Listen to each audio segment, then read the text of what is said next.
Welcome to Securing EC2 Resources with AppGate, a step-by-step setup guide.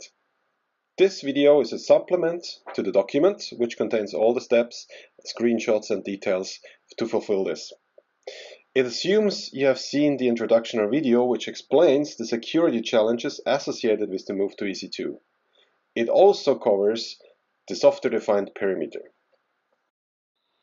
As a recap, AWS security groups are centered around IP addresses and not users. This results in a difficult management of adaptation to changing users and server environments. The software-defined perimeter is addressing these issues. AppGate has implemented the software-defined perimeter specification, which provides a dynamic and individualized perimeter automatically adapting to policies and users. We capture the contextual situation of the user and the system at what it should provide, and it can dynamically adjust to these changes. The AppGate architecture is built up of three components: a controller, the gateway, and a log server.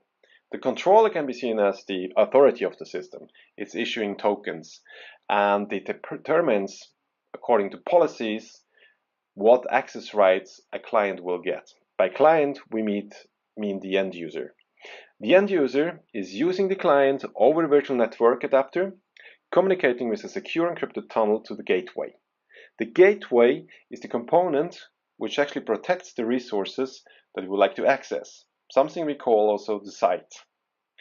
The gateway has a second level of policy enforcement and will at the end decide if traffic is allowed or denied.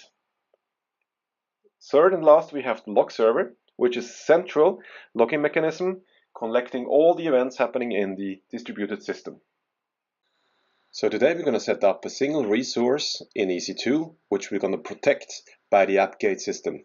For this example, we've chosen to have a Tomcat server. Of course, in your environment, there will be probably different servers, many servers, but for the purpose, that's good enough. We have a client which will be installed on your computer. And of course, in the EC2, we will have the controller, the gateway, and the log server. Actually, those three components will, in this case, be homed on the same instance, so to speak. So whether they are distributed or not, they can be hosted on the same instance. And that's exactly what we're going to do here. Let's get started. This is according to the PDF manual posted on the web as well. So these are step 0 to step 4. There's 5 simple steps. And we were just looking now at the prerequisites. So all the steps here actually are taken by the CloudFormation template we created for you. And before we had the CloudFormation template, you had to do all the steps manually. You can still do all the steps manually. And these prerequisites you see here are actually just for the CloudFormation template necessary as well, but we don't have to care really here. So you just make sure that you have a virtual private cloud in your environment set up and a subnet available. And we will, through the CloudFormation template, assign an elastic IP address and create for you an AMI role. So that's actually everything we have to do here. In the next step, we're going to make sure that we have all the information needed to create an instance of the AppGate server. This is done now through the CloudFormation template we created, and it will ask you interactively what to fill in. So let's do that together. On the AWS Marketplace, choose the Crypt Zone free trial. On the right hand, you can see that there is 2 different delivery methods, the single AMI or the standalone AppGate deployment. So choose this one and press continue. This will load now the CloudFormation template and will ask you to fill in some information. So in the manual launch tab on the left, you will see that most of the stuff is already pre-filled, the latest version, the region you want to launch into, you can change that, and that it should actually be the standalone AppGate deployment. So press launch. Now this will bring you further to a form where you can actually select the template. Here you will just press on next because we have created a template, that is the URL you can see here. So it will be fetched there and we will continue from here. So you can give it any name here. So you can call it, for example, standard or standalone AppGate server or something. Well, no white spaces apparently. Okay, and next we're going to go and define that we want to associate an elastic IP, put an ls. Instance type, don't change it. Key name, you can actually add the key name for SSHing in. We need also to give the source location. Well, for those 443 ports, we can say everybody can allow it, but for the 444 and the SSH, we only want to allow your IP address. So either on the website, some website you can find your IP address, or in the command line info type curl ipinfo.com/IP, and that will give you your IP address. And copy paste that, put it in a CEDR format. All these 3 fields here have to be filled in a CEDR format. So for source location /0 for everybody, and 444 and SSH port, just put a /32 to allow only your IP address to connect to it. That's enough for the connection. That's safe to communicate with it for admin and SSHing. Subnet ID, choose the one that you would like to, that you have set up or that you want to test it in. I have created a test one here. So choose the VPC ID as well that belongs to it and press next. So now we can add the last details, and you can give a key value pair here. I just usually give it a name and the value, like AppGate, for example, in that scenario here. The rest is okay. Press on next. Now you can review before actually launching the CloudFormation template. So everything here looks good. The options, that's fine. There's one role that will be created for you, and this role will allow to read all the EC2 fabric layer that's needed for our cloud resolver. So accept that, continue, and it will take about a minute or two until the whole CloudFormation template had been run through, and you can follow the progress if you go on the CloudFormation console. So after some time, the creation is complete, and you can see that we have just fast forwarded here. Clicking on the stack name, you will get the list of events, the history, what actually the CloudFormation template has been executing. If you want to know more in detail what exactly happens and created and why we did things. So one point is to look at the template itself. The other one is to look at the other part, the alternative setup part in the documentation, the guide that is on the www. So there you will also see exactly why we did certain things. Step 2 is to seed the AppGate appliance with the initial settings. We will actually access the appliance through the SSH and do the seeding via command line. Just follow here and I'll walk you through that. Go to the EC2 dashboard and click on your instance. Here we'll find the description, and in the description you see the public IP. We would like to now establish a SSH connection to that appliance so we can seed it.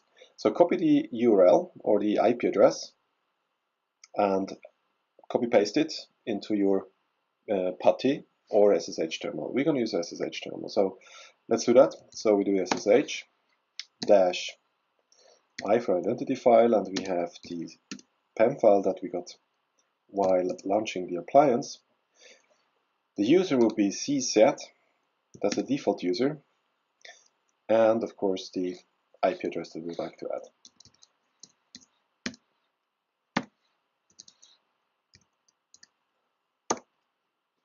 Yep, accept the fingerprint.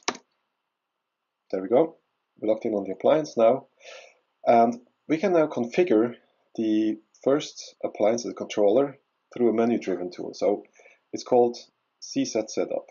To run that, just have to command the sudo CZ setup.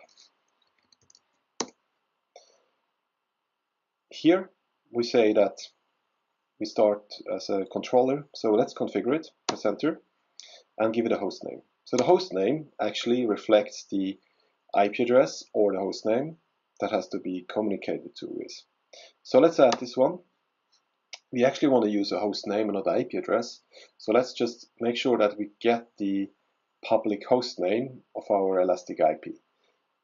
Either you do that through a lookup, like I do, or an online service that does the same thing. So we can actually enter here the same 35.157.62.23, and this will give us the host name. So it's a pointer, reverse host name. So we copy this and add that to the host name here. So this will automatically fill you the host name for the IP reached by the clients, which is the same because we have all these three sites, so to speak, from access from the same IP. So that looks fine. We need to configure network interfaces. Network is 0, that's the only one we have, and that's just fine. We make sure that IPv is enabled and that IPv6 is disabled. Everything else should be good. Static address none, that's fine. We then would like to add a DNS server. You can ignore static routes and this. So DNS servers, we just simply use the Google one. 8888, that's fine. We don't need to configure anything more from the appliance settings, but we would like to set the administrator password. So the admin user will be the user you're going to use accessing the graphical user interface with. So let's give it a password, one of your favorite passwords. Do not match, of course not. Let's try that again. That's it. So we can leave the menu now and say apply configuration. That should be it. Yes, it will take about a minute until this is ready.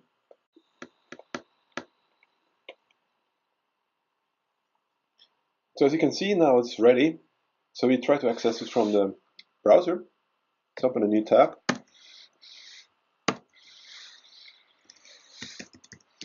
Don't forget to put HTTPS and 444. As you can see from the information you get here, it's exactly what we want.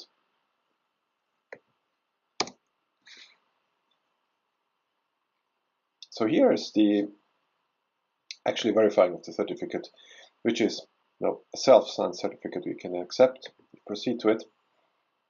And now you can see that we have an instance up and running, asking for us to add the username and password. That was just what we did in the last step in the user interface. Admin and the password.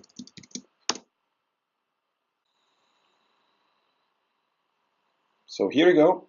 Now we have logged in and succeeded setting up the first appliance. Looking at the AppGate dashboard, we see that we have now a controller and a log server set up. There's 0 gateway, and that's because we haven't configured that yet. Let's look at the presentation for some time. The gateway, the site, and the resources. These three configurations are going to be established now. So the gateway will provide all the information regarding the tunneling so that the communication from point to point will be established. The site, in another turn, will provide all the information regarding the subnet and how these resources in that subnet will be reached. Most importantly here to mention on the site configuration is the resource name resolution. We're going to use actually the dynamic resource name resolution. So instead of using static IP addresses or host names, we're going to use name resolutions depending on tag names, etc. So these will allow us then finally to communicate with the resources we set up in the last step. So let's go and define the gateway and the site configuration.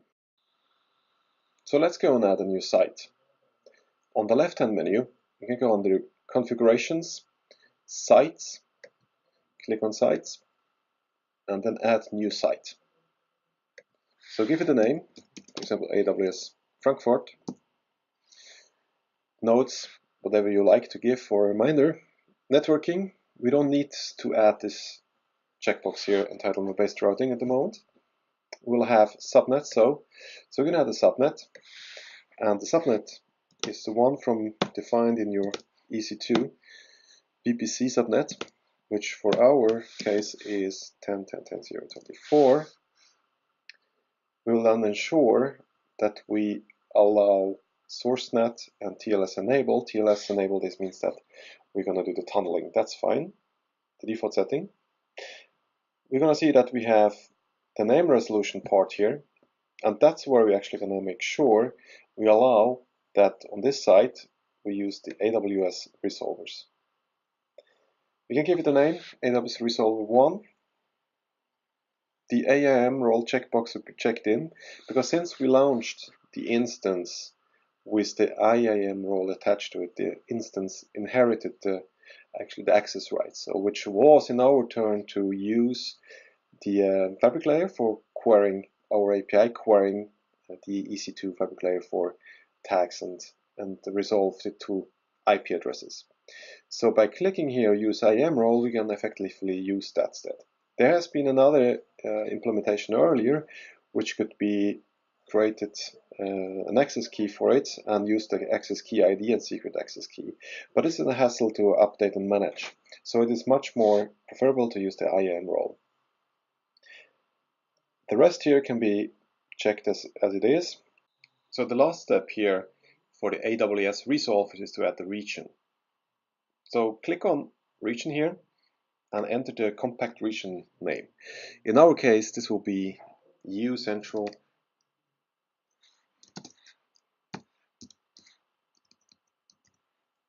1. That is Frankfurt region that we have chosen.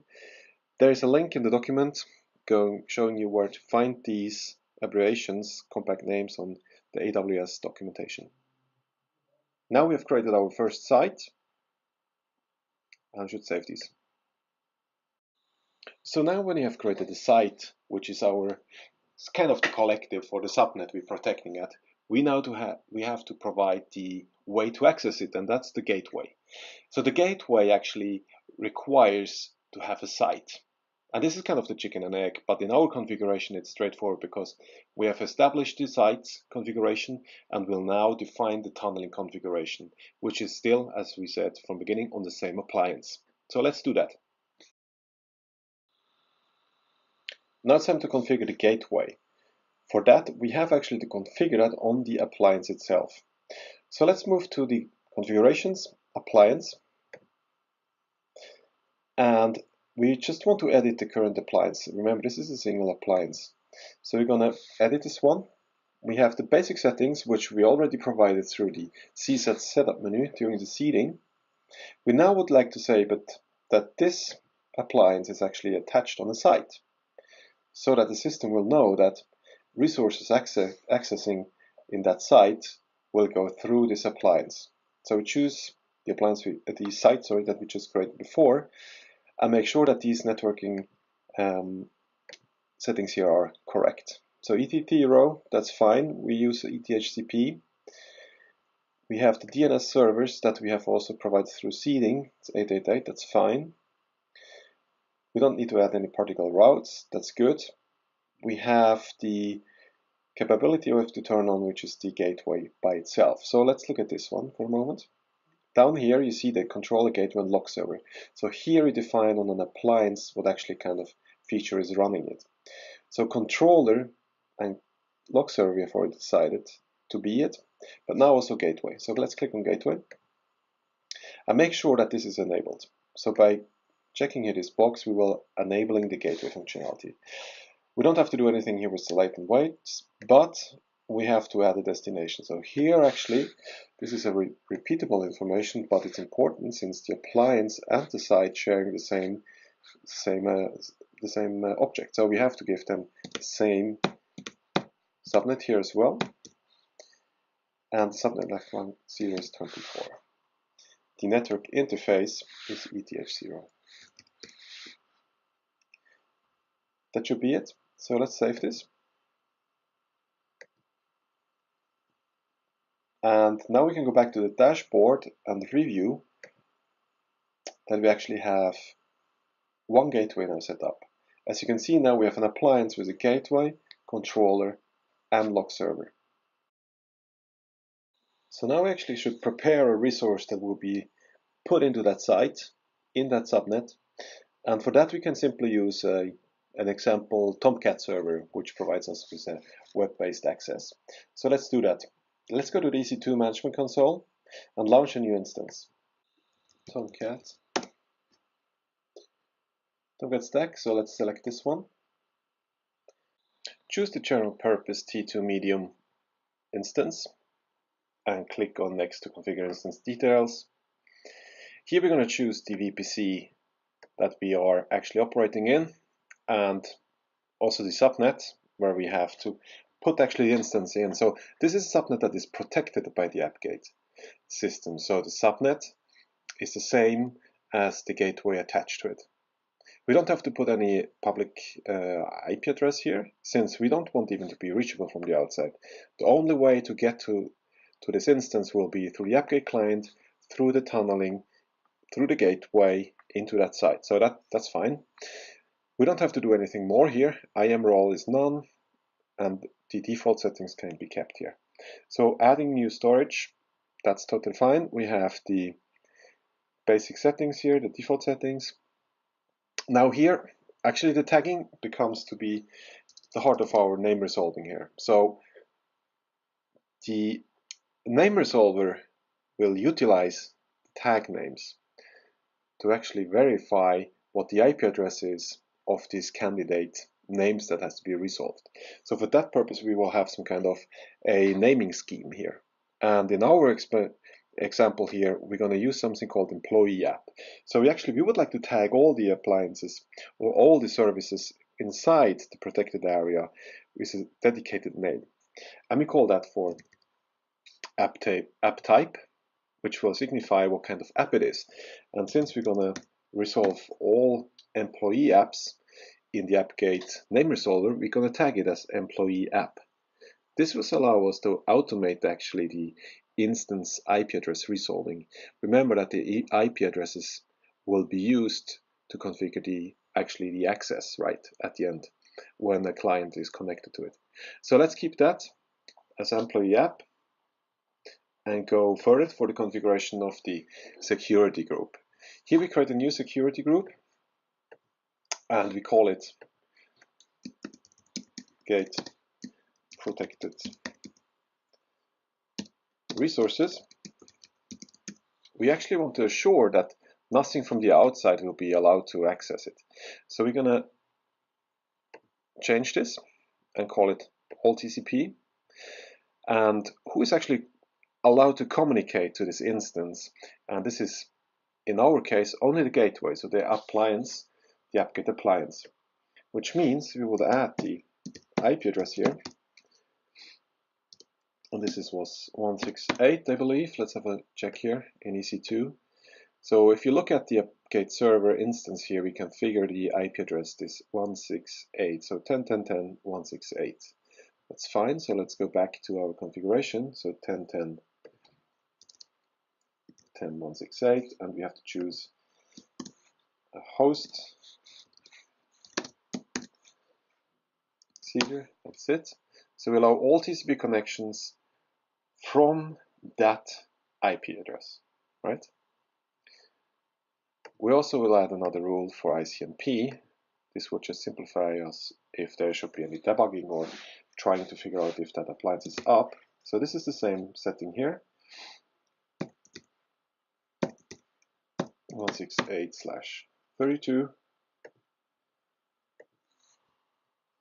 And let's just use that as the description as well, keeping consistent. So that looks fine. So now we really are sure that nothing from the outside, from a public IP address, can reach it. So let's review this.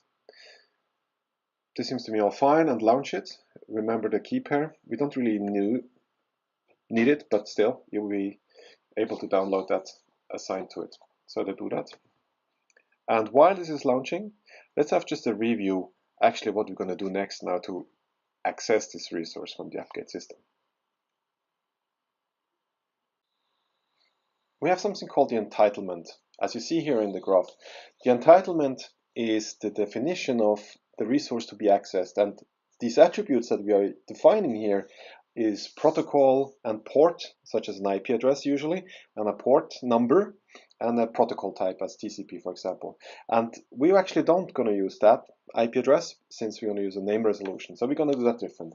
But an entitlement has also something attached to it, which is a condition, which will always be executed or evaluated at access time. The entitlement has been put into a policy. A policy can be seen as a grouping or the case that you want to establish a use case, organizational level or functional level. So policies grouping entitlements. A filter then will determine what user will utilize this policy or is allowed to use this policy. So from that perspective, a user is usually coming from an identity source regarding the identification you're doing it. So somewhere that is mapped, and that's a filter. So looking at the way actually we're going to implement this, you see that we have a resource, the Tomcat server, which is launching in the background, and we're going to use the AWS tag that we provided to this instance before. So we tagged it with something, a name called app type, and the value employee app. So our system will use that value in the entitlement to resolve them to IP addresses. As you can see also, we will create a policy which will map the AWS employee app to it, but also a filter which then will allow us to automatically enable for a certain user this policy. A condition we actually won't use today is just always true, so that means that there's no other restriction attached to it. Now we're going to create the first entitlement to access the resource. So go on entitlements, click on new entitlement, and give it a name. So here we just give it a name and say that employee server. Select the site. Remember, this was AWS Frankfurt site, it's only one. An action, in our case, we just want to allow TCP protocol up, port 80, and the host you want to access. Now, since we don't really want to use IP addresses, and we want to use name resolving, dynamically done, so we're going to use this syntax, AWS ://, and as you see, it's already typed in here, and it's called tag :app type.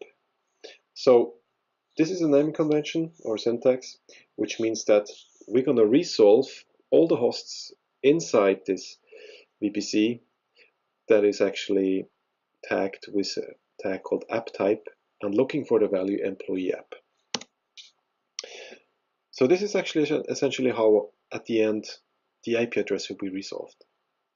As with the conditions, we skip that. We don't need any extra condition here. Save changes. All right. So let's create a user. We need to have a user which is actually going to be our test user accessing these resources. So let's go to configurations. And then we have a menu entry called identity providers. At the moment, we only have the local database available. Of course, you could add another identity provider, say LDAP or SAML, but for the moment, this is fine. So we click on Actions here and say Manage Local Users. Let's add a new user. Let's give it a username. We call the person, for example, Mike. And Mike is just a username. So Mike has a password. And Mike has also a first name and last name.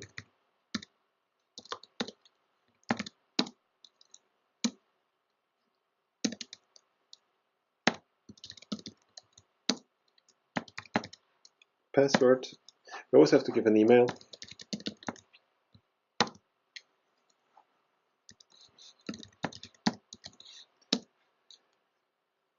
We don't need to give a phone number, but one important fact here is that we want to be able to automatically map these two policies inside the filters through filters policy. We tag this person as an employee.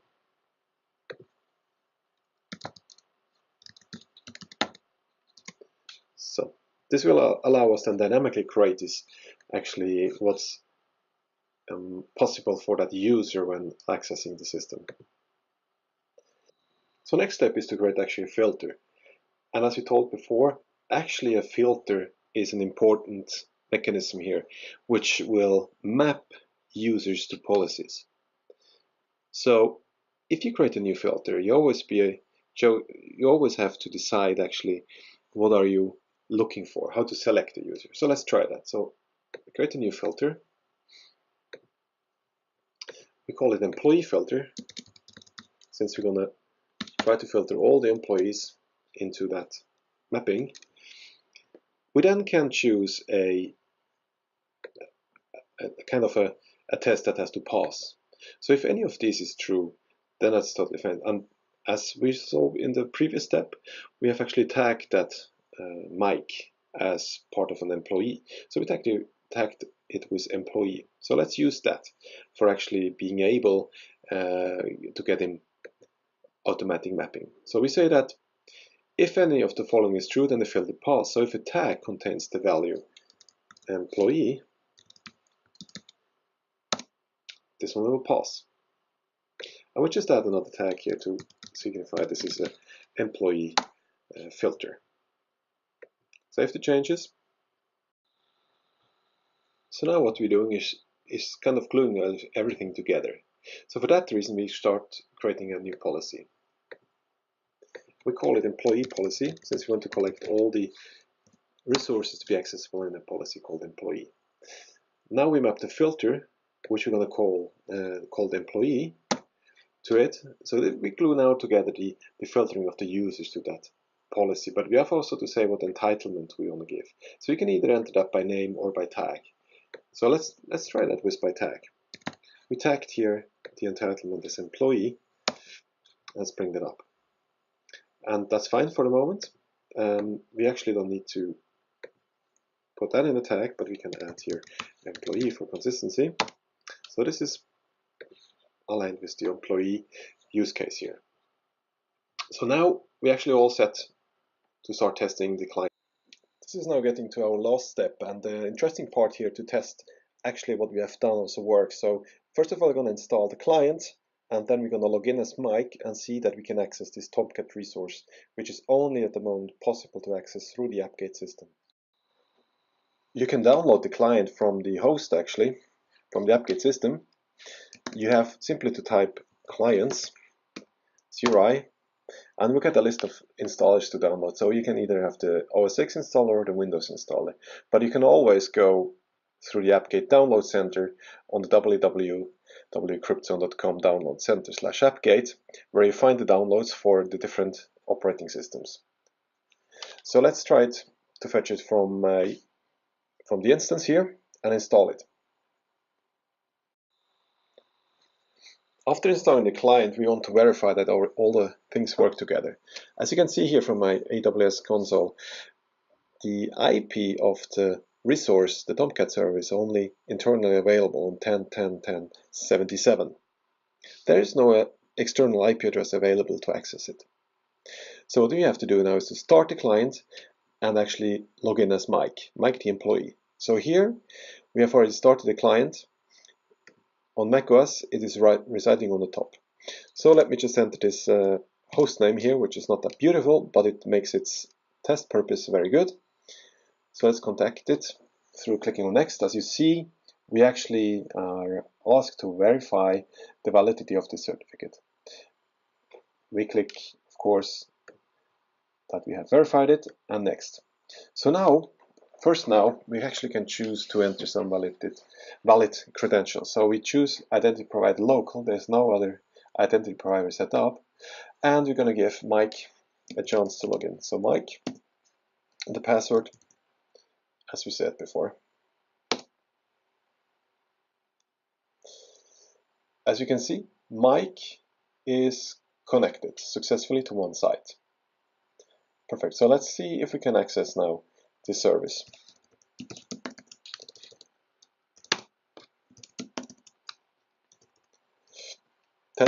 10.77.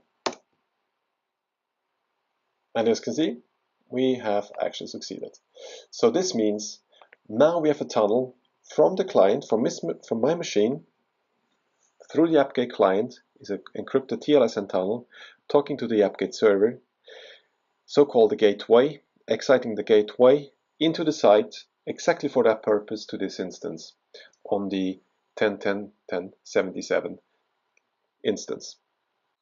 So that was pretty cool. I think we have succeeded to access a protected resource with AppGate system. So we have done certain things here which are key, I would say. And first of all, that we can resolve a IP address of an instance or many IP addresses or a whole farm of IP addresses via tagging or naming convention. This is very important to know. So this gives us a flexibility, or let's say a dynamic way to resolve IP addresses in a cloud environment such as AWS. Also, we have created a way how we can filter users and map them to policies. And as we set it up, we tagged the user, and we created a filter for tagging as well the policy and statements. So this is very useful, where we actually can build up an environment that is capable of adapting to changing user force and adapting to context where the user resides and so forth, but as well to server environments where servers might spin up or spin down. So this was only the top of the iceberg, but actually it works. So there are many steps that you could try things out and actually play with it. Since this is available on AWS, you should be able to work with tags, or should be familiar with tags, and try this out by expanding on that.